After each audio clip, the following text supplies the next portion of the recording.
గుజరాత్ అన్నటువంటి వార్తని హైలైట్ చేశారు. ఐపీఎల్ 19వ సీజన్లో రెండో ఫైనలిస్ట్ ఎవరో తేలిపోయింది.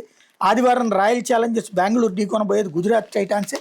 శుక్రవారం ఏకపక్షంగా సాగిన రెండో క్వాలిఫైర్లో ఆ జట్టు 7 వికెట్ల తేడాతో రాజస్థాన్ రాయల్స్ని చిత్తు చేసింది అన్నటువంటిది హైలైట్ చేశారు. అయితే కాలుష్యరహిత పుష్కరాలే లక్ష్యం. గోదావరి సమీపంలో 262 పంచాయతీలను మురుగురహితంగా తీర్చిదిద్దాలి. మున్సిపాలిటీలో శుద్ధి ప్లాంట్లు ఏర్పాటు చేయాలి. స్వచ్ఛ గోదావరి పవిత్ర పుష్కరాలపై అధికారులకు ముఖ్యమంత్రి పవన్ కళ్యాణ్ ఆదేశాలు.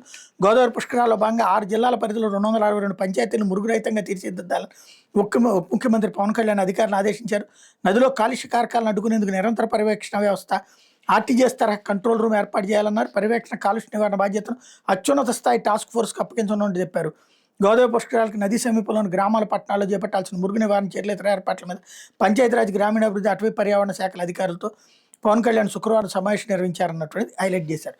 చాలా మంచి ఆలోచన. కాకపోతే ఏకైక సమస్య ఏంటంటే ఇక దగ్గరకు వచ్చేసినాయి పుష్కరాలు, చేయగలుగుతారా ఏడాది లోపు అన్నదే $1 మిలియన్ ప్రశ్న.